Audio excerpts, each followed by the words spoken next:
Oh, awesome. And Slightly thrilling every time we get to do that. yeah, it's kind of thrilling because it's like I'm still amazed that it works. I know it's kind of an amazing, I don't know, it's just amazing that we can kind of have that capacity to instantly be streaming from just our chit chat. Well, Ben, bring us in, do our intro. Wait. I got to tweet the YouTube live link first. Okay. Uh, besides, we can't start until 5. Oh, I guess this is all just the pregame show. You know?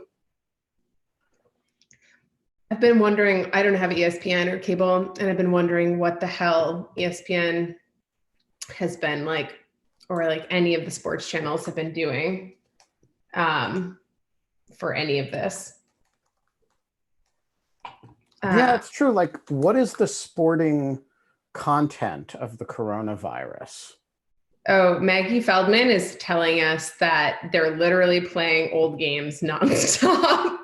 That's actually amazing. Really? That's. Can we bring Maggie into this? Because Maggie's good fun. Is she? I don't know Maggie. That would be great. Maggie should join us. She should have a drink with us. Marble racing? There's marble racing?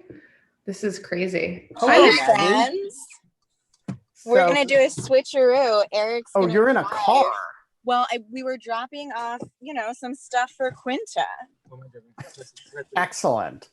All right. We're going to switch, and I'll be I will sit quietly in the corner. This is pretty great. So for those of you who don't know Maggie Feldman-Pilch, Maggie is the entrepreneurial spirit behind the NatSet Girls Squad, which is a network of mostly, but not exclusively, younger women in national security who put on all sorts of events, get each other, help each other with job stuff, and generally increase diversity in the national security space by being awesome. And I am very proud to be on Maggie's board. What am I not saying about you? Also, Maggie sings. She's a lyric soprano, and we sometimes work out together. Is that a fair introduction? I feel like that's the best introduction anyone's ever given me, and I wish you had, had we known each other at the time of me becoming a bat mitzvah, that would have been like my right, because that was like the kind of speech you give at somebody's bat mitzvah. Yeah, it was great. It's anyway, please back me up on this, Maggie, that we in no way pre-caucused any of this. And oh no, none at all. Truly, I didn't know you were going to be logged in, and you didn't know I was going to drag you into the conversation, right? No, we located some spare rolls of toilet paper. And so I'm not allowed outside of the car, but I can be in the car. These are the small victories of post-apocalyptic life. It is. And so we have the dog who, I don't know if you can see her or not. And I just logged in because I was like, oh, it's almost 5. I should see what they're doing today. So here we are. Excellent. Well, welcome. Thanks, friend. I guess now that we've drifted into 5 o'clock, we should introduce. We don't have fun anymore because we're all cooped up at home. We're not allowed to be social. When they say social distancing, they mean anti-social distancing. Everything sucks in life, but in lieu of fun, we can have a Zoom meeting with Kate Klonick and whoever we drag into the conversation, and we can always have scotch. So welcome all to In Lieu of Fun, to those who are joining us live on Zoom, and to those who are joining us live on YouTube. As we started yesterday, if you have a question or a comment, or you want to get in on the conversation, use that Q&A function. I was using the raise your hand function, except that some people have apparently been Zoom bombing, and they raise their hands, and then when you call on them, they scream racist stuff, and so we have to do a little bit of screening. Somebody tried to Zoom bomb yesterday's which, you know, we had a high school student on. That's super uncool. So somebody wrote in on the chat with a whole lot of racial epithets. And so we're not going to just pull people in off the chat. I'm actually not even going to look at the chat except to communicate with Kate. But if you want to get in on the conversation, just use that Q&A button, and we can bring you in. You know, you can talk to Maggie about her toilet paper and about NatSec Girl Squad, and you can talk to And her awesome sweatshirt. God. Oh, yeah. What is your Thank you. sweatshirt? Oh, my sweatshirt. It says, if you are neutral in situations of injustice, you have chosen the side of the oppressor. Yeah. So clearly I'm not in my work clothes. So I have a question about that. Yeah. Is that a general argument against pacifism? Yes. Interesting. I think. Okay. I mean, I actually think it is at some level, but Yeah. I mean, there's this sad yet to me funny story about me in which someone was like, hey, take this fake online quiz I made for you about places where we should have like some sort of US backed intervention and see who's more of a hawk, you or John McCain. And it was me. So yeah. Excellent. Neocon radical Maggie Feldman-Pilch here. That's kind of amazing. All right, Kate, how are you doing today?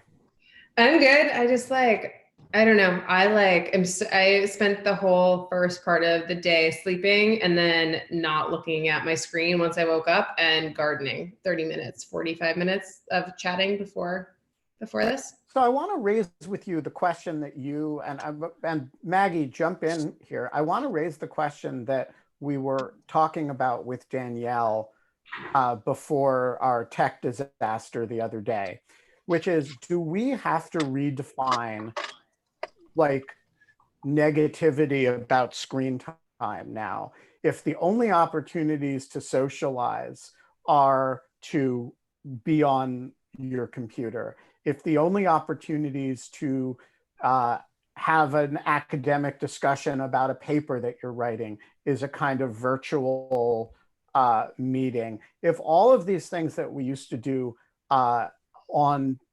in person are now done by Zoom, should we reevaluate, like, if you have 6 hours of screen time a day, we would normally say that's a bad thing, you're spending too much time in front of your screen.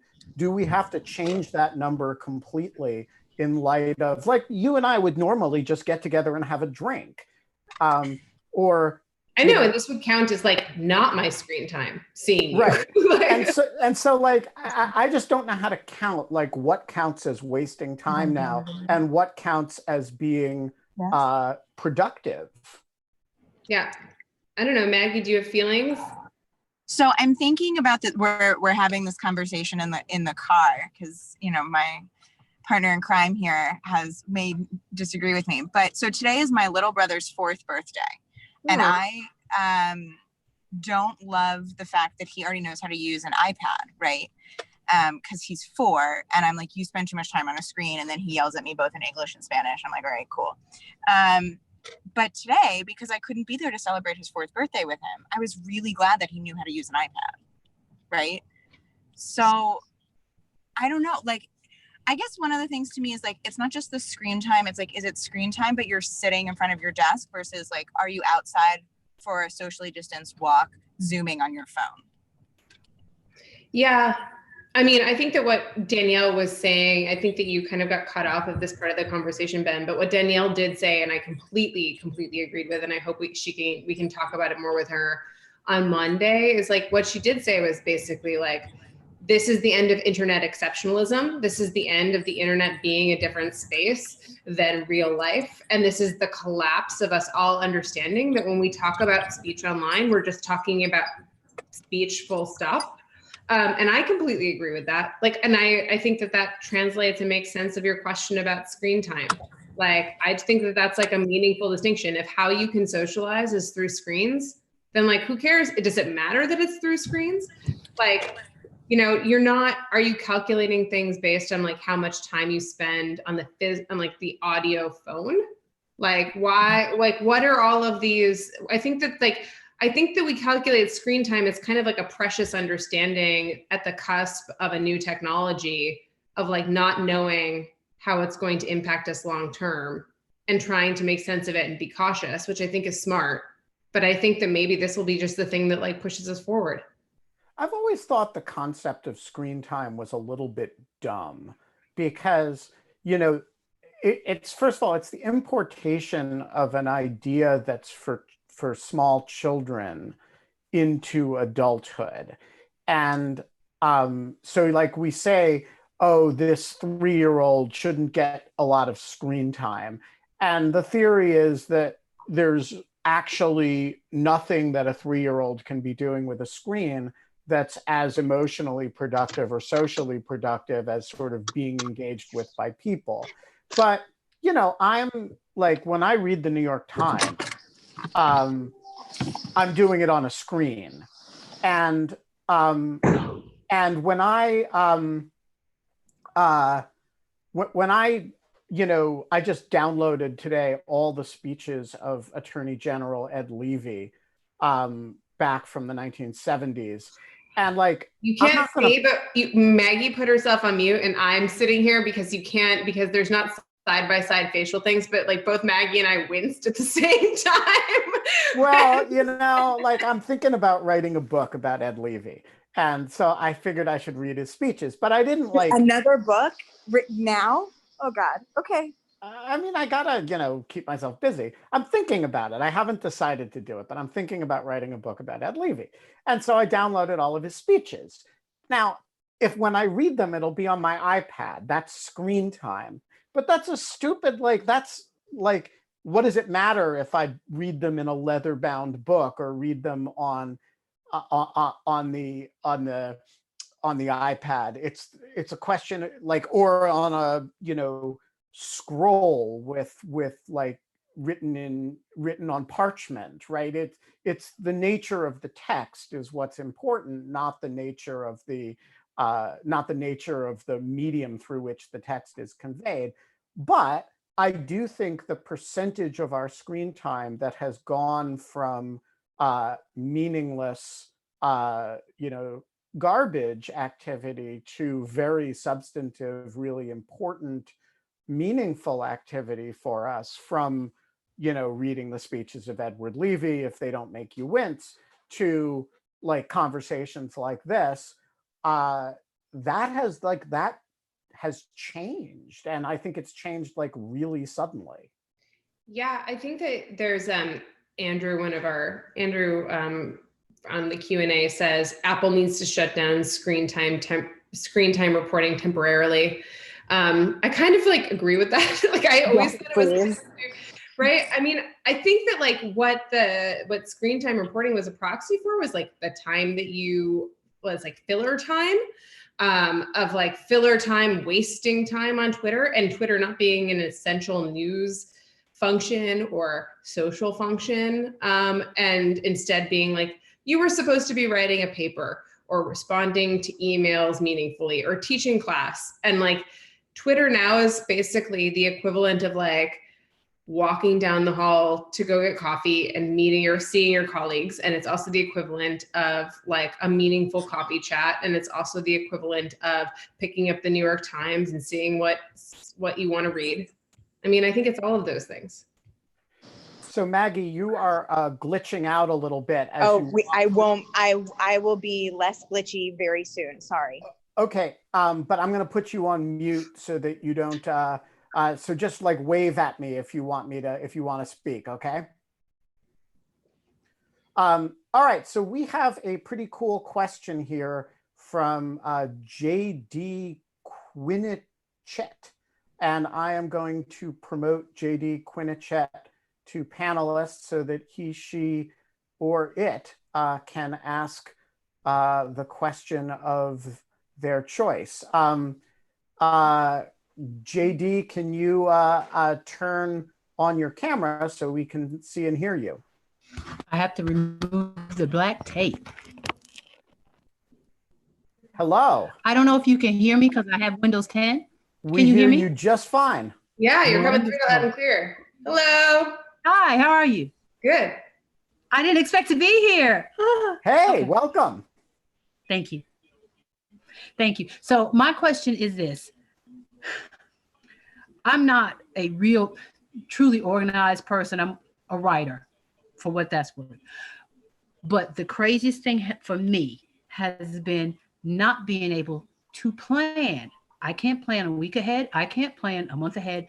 So my question is, what is the most jarring transition? You all have different lives from me. I have a 22-year-old who's in college, and I've always been a single mom. I just finished my last 20, just turned 18 on March the 6th.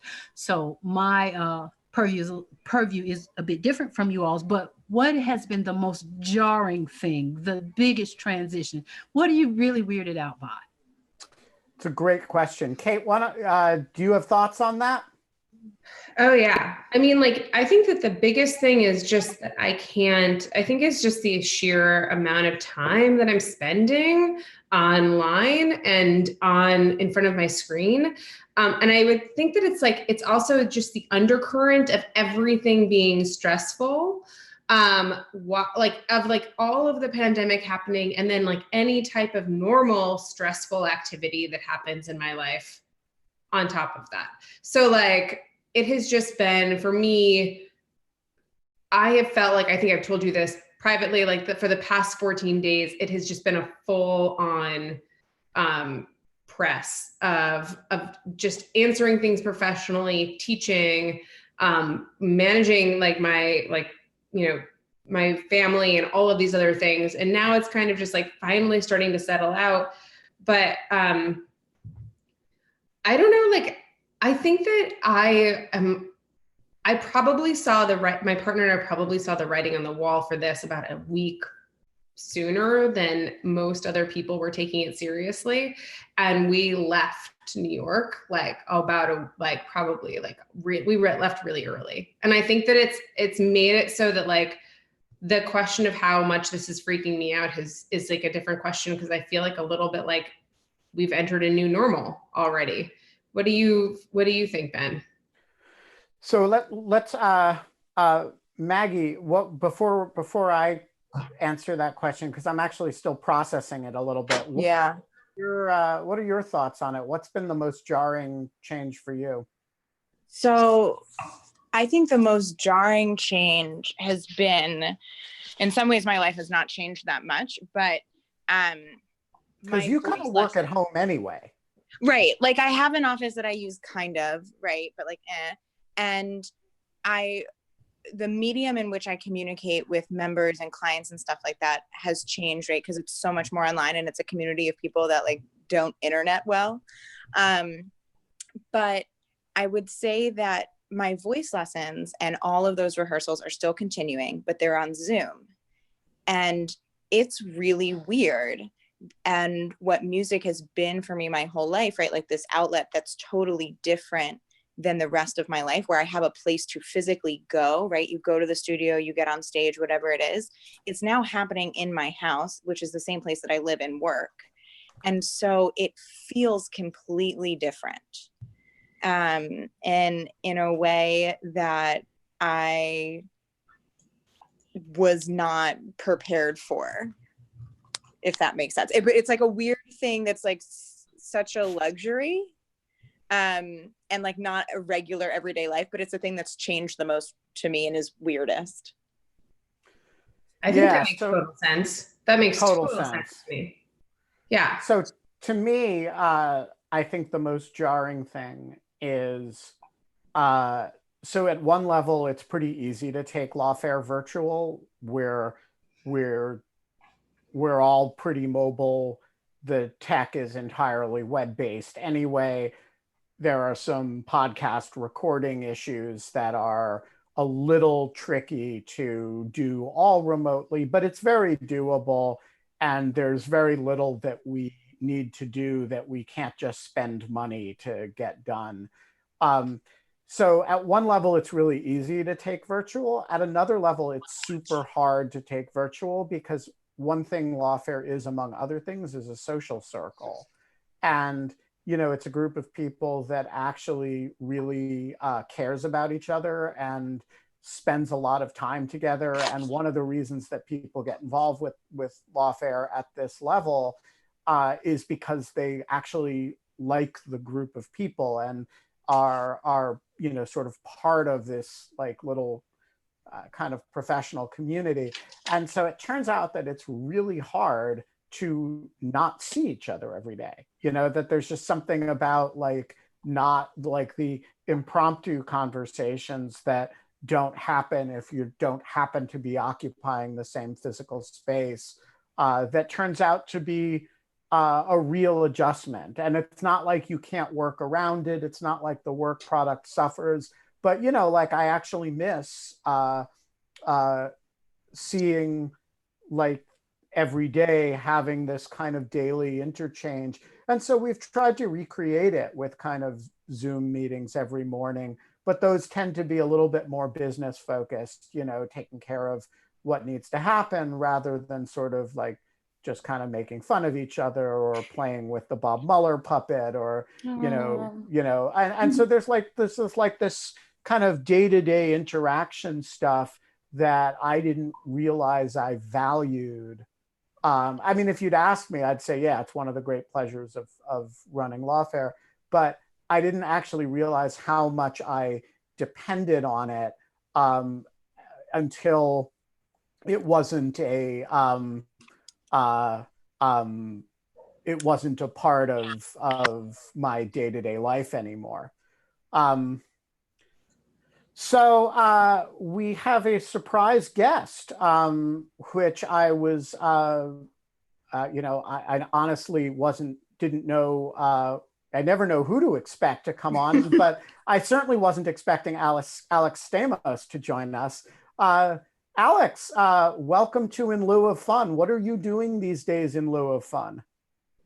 I'm having fun. Right now I'm grading for my class. So Stanford delayed the end of the quarter by a couple of weeks. And so I had a final project that I had to make into a optional one, which really sucked because these students have been working for 10 weeks on these projects. And then in week 9, all of a sudden we made it optional. So anyway, so that's what I'm doing right now. We had a trust and safety class where students made content moderation bots, which is a lot of fun. Cool. And so I have a whole Slack full of people testing it by mostly by putting in ethnic slurs about their own ethnicity. It's actually really awkward to watch 19-year-olds try to test these kinds of things in the environment of what a campus culture. So anyway, that's what I'm doing. That is fun. That's not in lieu of fun. So wait, we have to, there's so much there. We're going to have a lot of fun with this. So first of all, Alex, introduce yourself a little bit. Who are you for people who don't know your name? What do people need to know about Alex Stamos? Yes, an actor on Full House, despite the jokes to the contrary. No, so my name's Alex Stamos. I'm currently the director of a group called the Stanford Observatory. So I'm a fake professor at Stanford teaching computer science and international policy classes. And we're doing a lot of research on disinformation. My previous job, I was the chief security officer of Facebook. So I've spent lots of time. I am footnoted in the Mueller report. Do you have a footnote, Ben? Are you in there? I show up very briefly. Yes. I think I show up only I actually need to check that because I may be confusing the Mueller report and one of the IG reports, but I think I show up in the Mueller report because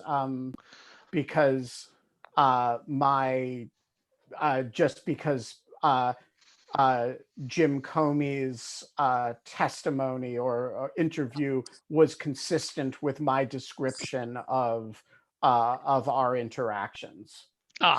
Yeah. Well, so my friends Will Newland, Jen, and I all kind of joke that if we knew that our something we wrote was going to be attached, stapled to history forever, we would have done a little more time copy editing it. Because you never know at the moment. So anyway. So wait, we got to talk about bots to do content moderation designed by 19-year-olds. But Kate, you're like, this is your field, like you do. I know. Like, I'm a little upset that I didn't know that this is what you were doing, Alex. This is amazing. Also, couldn't be more relevant as Facebook decides, and most platforms decide to take all the majority of their content moderation into bot form or into automated technology and algorithmic decision making instead of using human content moderators with the pandemic, because people don't really realize this, but the human beings that do a lot of content moderation sit in call centers. They can't do the work from home because they are reviewing people's private information on their screens. And in order to keep them from like taking a screenshot of your objectionable tweet and like blackmailing you with it or doing something else, they are supervised closely and have a lot of limits on like the software and things like that. They can like send out like screenshots or take screenshots or send them out to other people. So they can't do it from home. Facebook decided to make most of it algorithmic. I haven't heard, we were supposed to have a call with the content moderation like group where we have like a listserv of people who study this all the time. I don't know if you were on it, Alex, but we were trying to figure out if basically this had been a net bad or good for speech, or what the quality concerns were. What have you heard? And then also what are you seeing when you see like 19-year-olds try to address this problem?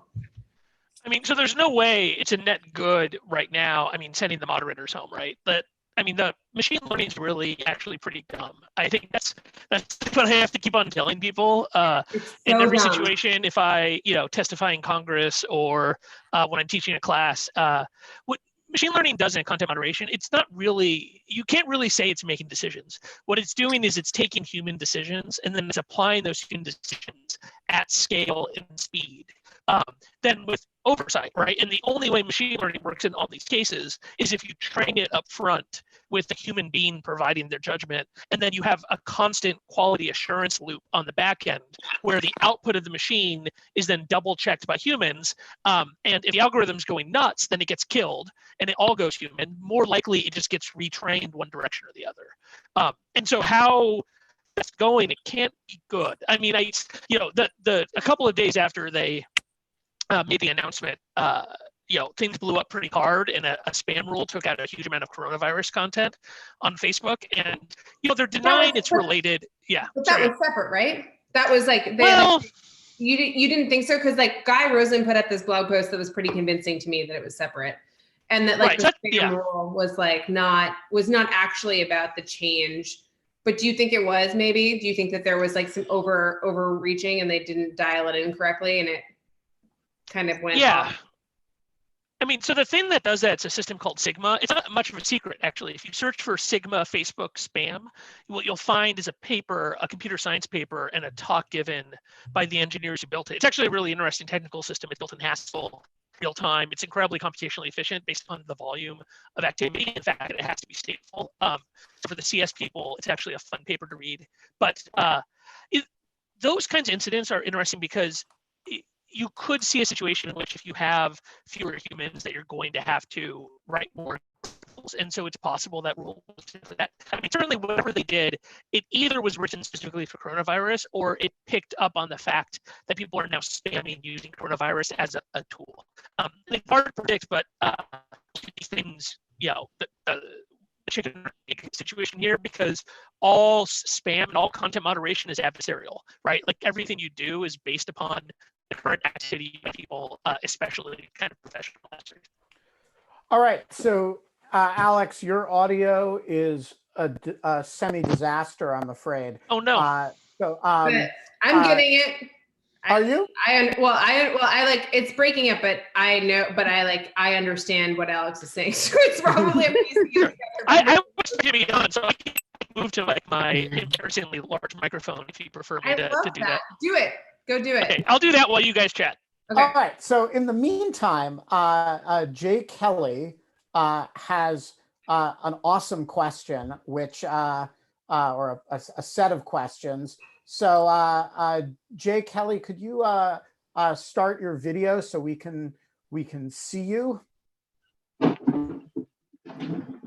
Hello. Hello, Jay Hi. Kelly. Sorry, you caught me Meanwhile, Kate has vanished. I'm back. I'm back. I had to get another beer. I know. I'm about to Excellent. get a White Claw. All right, Jay, what's on your mind? I'm a little out of breath. So, question I had was one. Sorry, I'm catching my breath here. You're fine. One was with a lot of relationships, we consider it a virtue to be in proximity to people and not necessarily to have to communicate. How do we manage that in social distancing, or what do you guys think about that?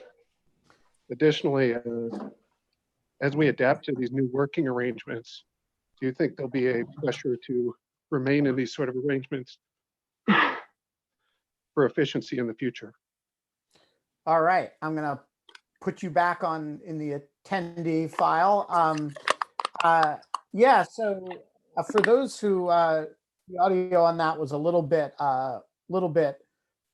choppy, so let me just reread the question. One touted characteristic of virtuous relationships is the ability to be in the presence of a loved one and not feel the need to talk.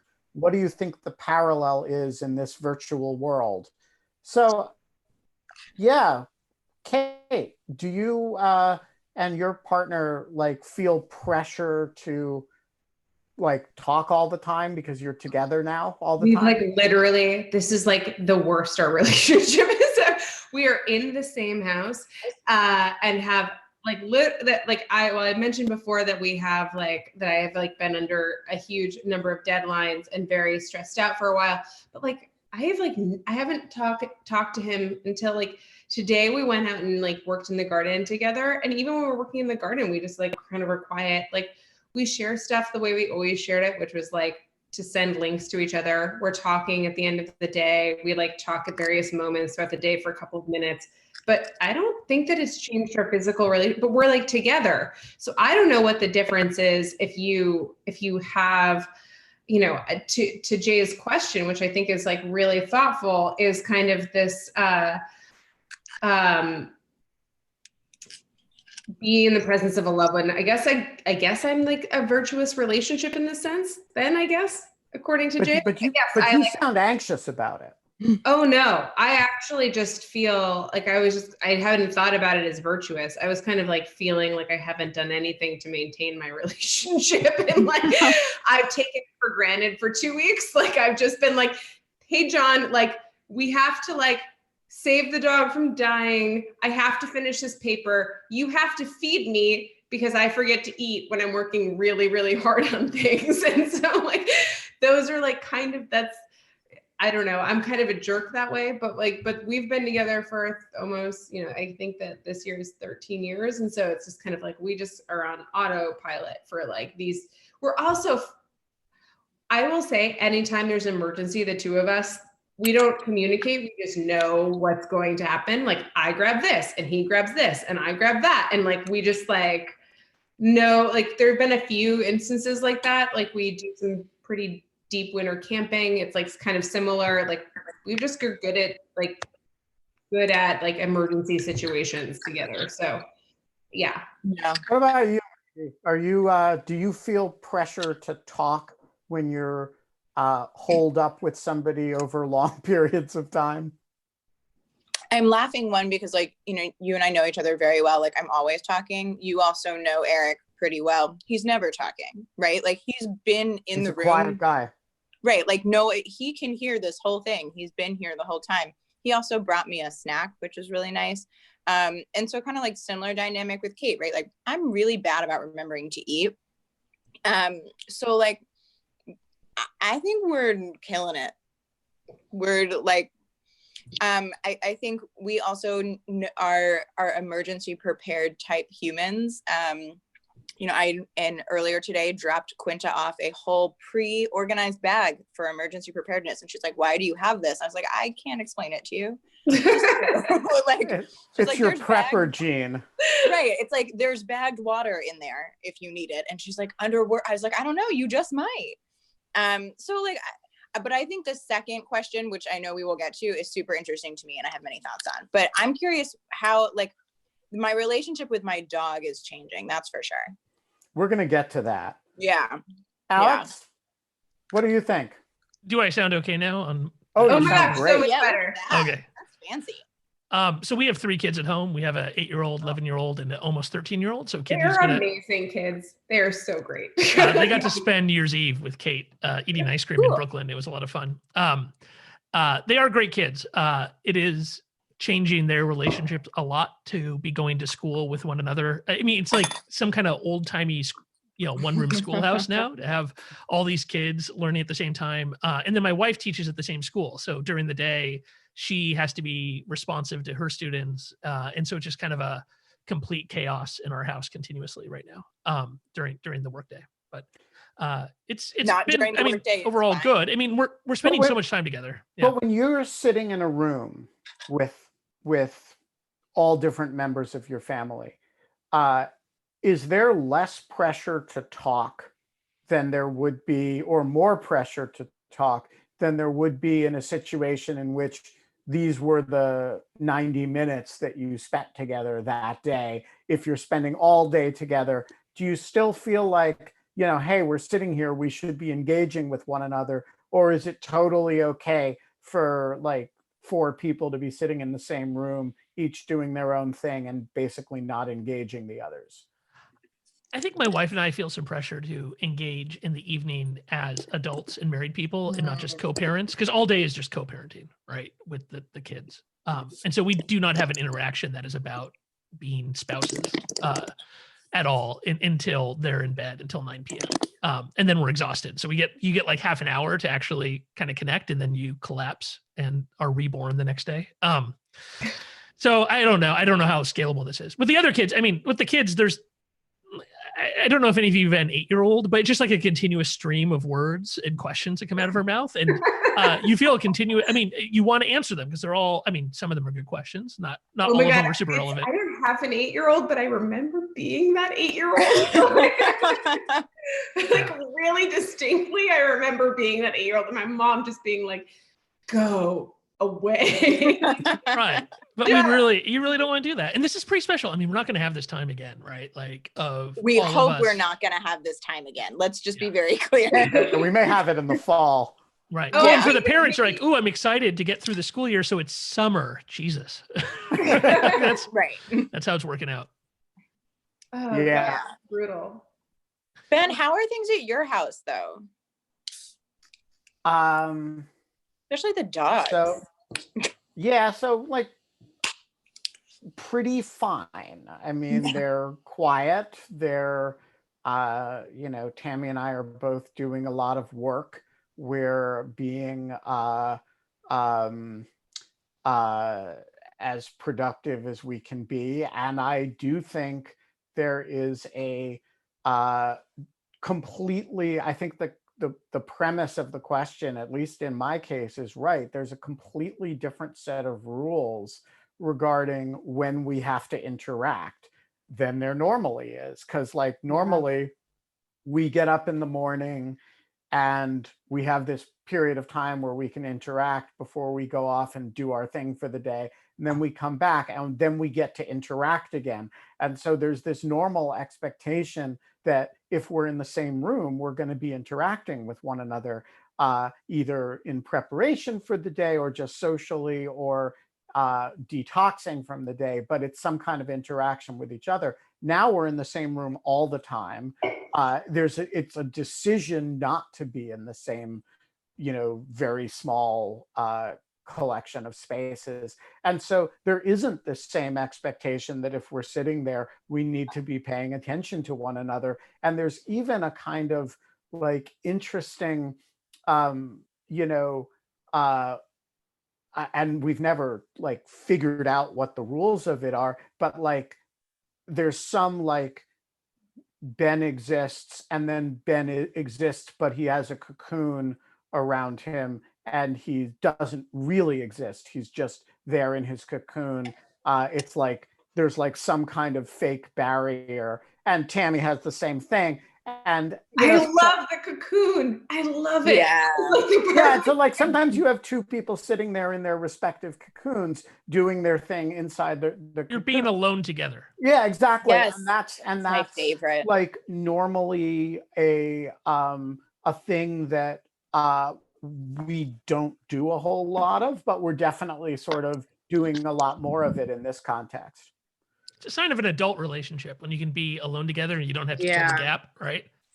Well, I mean, I that feel was- incredibly, I mean, I always feel lucky to be married and to have an incredible spouse, but like right now is a special, I can't imagine what it'd be like to be single right now. Yeah, like That's that is exactly Jay's question, I think. Right? Right. Yeah. So Ben, when we had lunch on Monday and that everybody downloaded and watched us talk about cheese. Yeah, I just want to point out we did not have lunch in person. No. Virtual We had- lunch. It was a virtual lunch. Virtual lunch. NatSec Girl Squad members are a diverse group, but many of them are quarantining, social distancing alone. Many of them are also still working. That's a different conversation, but so many of them are single, right? And there's this thing in DC now called DC is Blind. Have you guys heard about this? No. Oh, I'm thrilled that I get to be the one to tell you this. So you guys have heard of Love is Blind, yes, on Netflix? I can't get those brain cells back. Yes. Okay, good. Great. So Is it bad? Wait, is it bad? It's so bad, it's good. that it's amazing. Oh man, right? It's a dating show done by Netflix, but they don't see each other until they propose to one another. Till after they propose. Actual fuck. Really? Yeah. Oh yeah. It's ridiculous. What? And there's a version being done on Facebook Live of young DC single people called DC is Blind. It's $5 to watch. It's real and it is fucking wild. Excellent. So wait, So but what does watch this it. have to do with NatSec Girl Squad? But so what I'm saying is a lot of them are single and very much could never do DC is Blind, right? It's like the antithesis of what it means to be on the internet as a member of NatSec Girl Squad. So they're dealing with the frustration of being totally isolated and alone by watching this show on Facebook I see. Live. Yeah, I could see that. Knowing a bunch of your members, it's the kind of thing they Oh would yeah, watch with horrified fascination. right. Like dirty. Yeah. Kate, we should plan our show for the week. Yeah, we already have a lot of it planned out. I'm like curious what Alex and Maggie think about it. We have Danielle Citron on Monday. Awesome. She is going to be fantastic, and she's going to talk about kind of, I think, a lot of the stuff we talked about today, and just kind of also, I think that one of the things we're going to plumb into is how the internet and the social scape and the norms of the internet are going to change now that our lives collapse completely into the internet and there's not so much distance or refuge and anonymity or anything else, that there's just like you kind of live one life and you don't have one computer that you're working on at home and then one computer that you're working on at work to kind of make a physical demarcation. And so she's going to talk about that on Monday. And then who do we have on Tuesday, Ben? Tuesday we have Oren Kerr.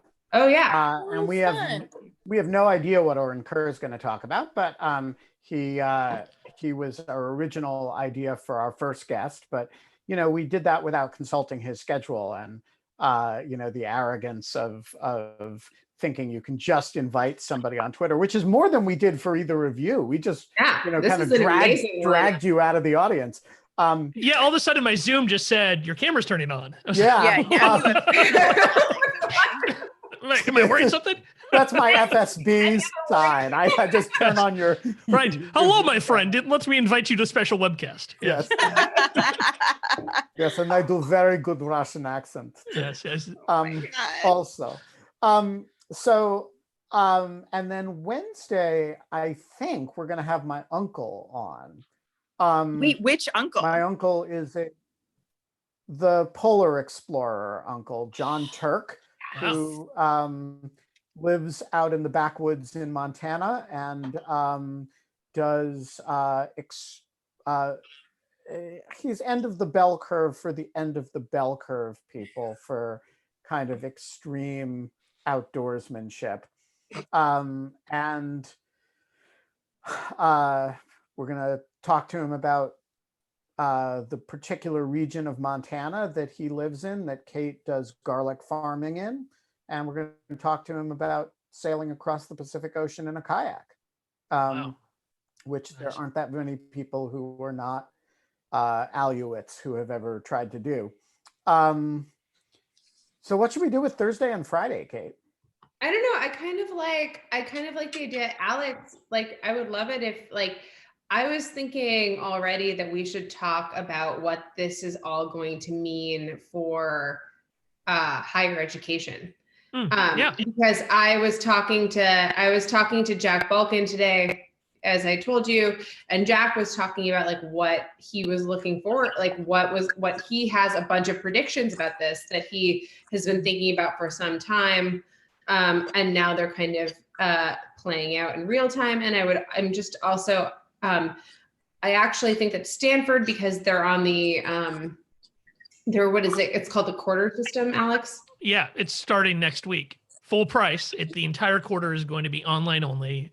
Pass, not pass. Full price. And there's this big, the students are asking for a refund. Of course, Stanford's paying the professors, right? Paying the lecturers. And so, the universities are caught in this vice between students who don't think like they're getting the value and the fact that costs have not gone down. They've in fact probably gone up in most cases. Stanford's in a hiring freeze now too. That just happened on Friday, which is really unfortunate because the research we do on disinformation, like we're spinning up a China project. We have an op-ed coming out in China in coronavirus disinformation, and we have a whole project looking at that. And I can't hire folks for it. It's rough. It's going to be. I mean, the universities are stuck in. There's interesting things with all the funding organizations because we have funding to run a conference that we can't run now. Are we going to be able to get the flexibility to use that money for other things like the knock-on effects for higher education, you're right, are very large. Yeah, super large. And like to put it even like Jack has been talking, he's just kind of like, is education in person going to become bespoke education? Are you going to like basically have this bifurcation and like kind of the elite institutions in which you pay for in-person education and other institutions we actually enter a new phase in which it is default all virtual? And so like, I don't know, some of the economic impacts of that, the research impacts of that, as like Alex points out, like, I think that there are massive, I don't know, sorry, I don't want to like take over our Thursday show, but I thought that would be a great topic for Thursday. That'd be great. And it's interesting in Stanford too, because the CS students, a huge percentage of them already basically just because all of the CS classes are streamed, they just stay in their dorms and they watch them at like 1.5. I actually found that seems right to me. It wasn't cheating because it was an open note final, but a final I gave last quarter. One of the students is trying to find the answer by watching me lecture in 2x speed. So I was watching myself like going back and forth using my Greek hands continuously at incredibly high speed on their, during their final. It was pretty awesome. But and so I actually did a bunch of stuff to make them. I did in-class quizzes to be like, if you watch it, you can't get better than a C in this class if you don't come to class, basically, because I wanted them there. But now, like if you're not allowed to do that, how do you build a structure that keeps students engaged? So Kate, figure out who we should have for that. Yeah. I have an idea for, so first of all, I think our Saturday show should always be, we randomly promote, not randomly, but we see who's in the audience and figure out like who would be interesting to add to the conversation. And I think that's like an awesome format for the Saturday show. I also had an idea for a kind of gag show that I think could be really interesting, which is, I don't know if it's a gag, but like, so like we start with the two of us, each of us adds somebody, and then each of those people adds somebody. So it's like it's the exponential growth show. Like it's a little bit like viral spread. Yeah. But we stop it. Well, we stop it. You stop it after a relatively small number of iterations. one grain of rice on the chessboard. Exactly. So it's not doubling every few days, but it is like each, the R naught is 1, and you only do 2 iterations. So you end up with 6 people, right? And so nobody knows who's going to be on the show at the beginning. And actually nobody knows until all the people are on who's going to be on. I think that would be sort of Well, that sounds like a Sunday show. chaotic. Should we do that tomorrow? Yeah, let's do it tomorrow. I guess that means we're having a Sunday show. I mean, I guess it does. All right, I'm down for that. I like this open format for Saturday though, to collect after the week and to plan for the next week, and then like the ad lib like Sunday-ness of Sunday. I also like having something different than their traditional format for Saturday and Sunday. Cool. So also to all like Alex and Maggie, like we have Ben and I have spent 0 time offline, like actually planning this. All of the planning for this show goes on the show, which radical is transparency. Part of the radical transparency. So speaking of radical transparency, we have a question from Allison, who Allison, this is fair warning, you are about to be promoted onto the panel. I like that it's promoted, right? Like you're being summoned. It feels very much like a radio call-in show. It's amazing. Right? I feel like Diane Rehm right now. Allison has vanished. I think Allison must have disappeared right before. But we can read the question. Yeah, read the question because it's a good question. Will this be a catalyst to get internet access for everyone without cost? It's a necessity for the times we live in. It's integrated into so much and still growing into so many ways of daily life that everyone should have access to it. I mean, what do you think about that?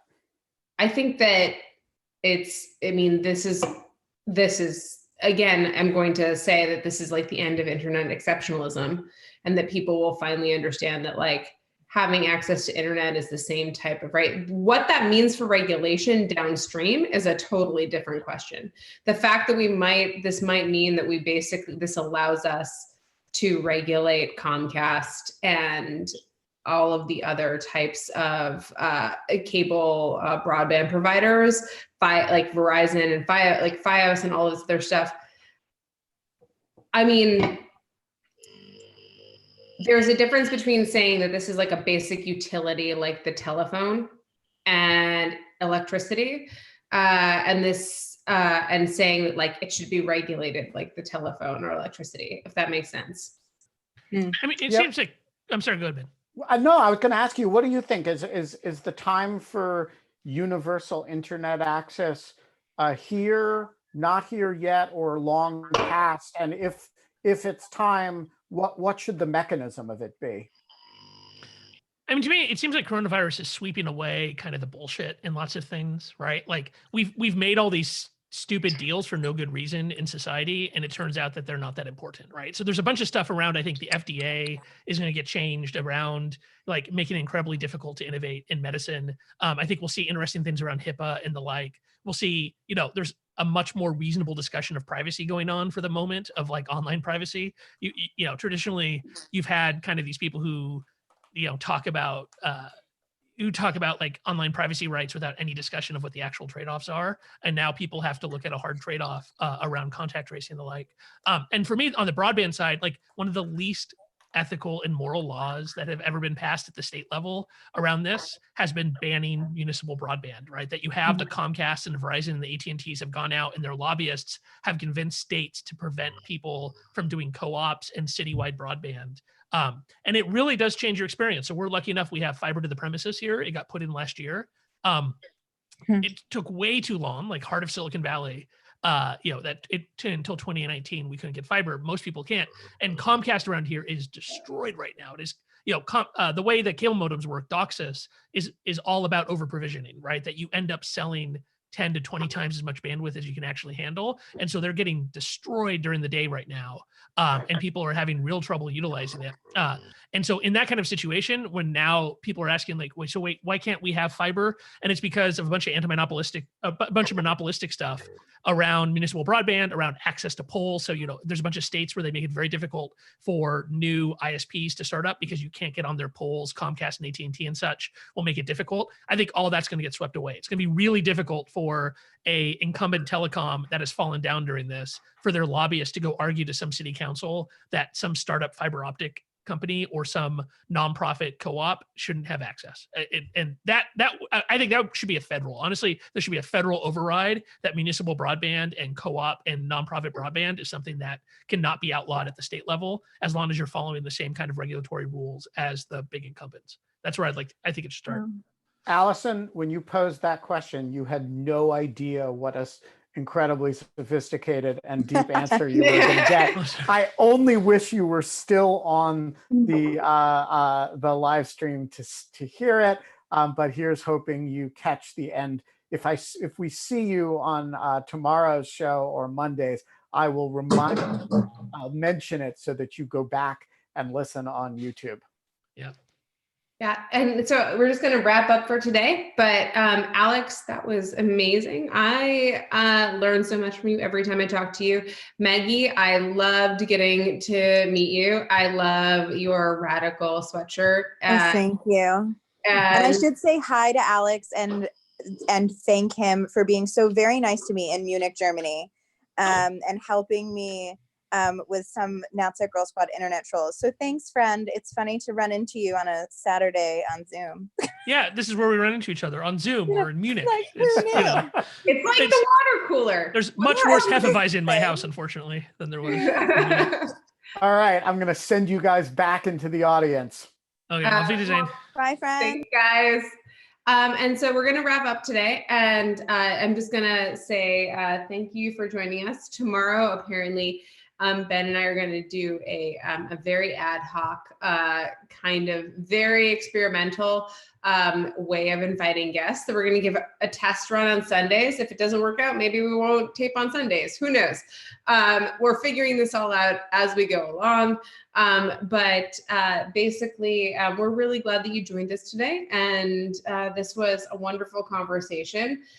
We have coming up this week, Danielle Citron, Oren Kerr, Alex Stamos, it looks like, John Turk.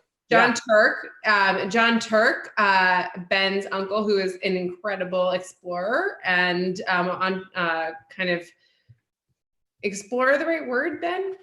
I don't know what the right word for it is. He does polar expeditions and non-polar as well. I mean, he does extreme outdoorsmanship and has for, I guess, probably 50 years now. That's amazing. So I think it's like, I think that like kind of a explorer and kind of survivor, and he's good at surviving and being interesting. I mean, like he's just literally probably had a ton of adventures, right? Yeah. Yes. And he's like, he hasn't been killed yet. Yeah. And so we have him, and then Alex and hopefully Jack Balkin are going to join us on Thursday to kind of talk about the effect of all of this on higher education. And then we're still figuring out Friday's show. But yeah, I kind of want to get Amanda Sloat, my Brookings colleague. I would love that. Amanda has been doing incredible work just talking to people all over the world about how coronavirus is affecting their countries. And she did an incredible article in Politico magazine about it. And we also featured some of that research as well as some other stuff on the Lawfare podcast in an episode that came out today. And I'd love to just, have a drink with her and have a conversation about it.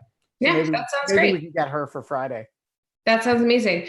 And then looking forward, Carrie Goldberg sends us a message. It says, when are we going to do an episode on asshole tech companies? So we can probably figure out a way to work that in at some point. Yeah. Anytime you want to come on the show, Carrie. Yeah, anytime. I think that is exactly right. I would love to have Carrie on the show. She would be amazing. But I think I'm super amped for next week. I think it's going to be. This is going to be fun. Yeah. And if it's not fun, it'll at least be in lieu of fun. It will. Is that our sign off now, Ben? I think it is. If it's not fun, at least there's scotch and it's in lieu of fun. In lieu of fun. Well, cheers to you. Yeah, here's to you. My scotch glass is empty, but I raise it in your direction. Yeah. I will see you tomorrow. Ciao. Bye.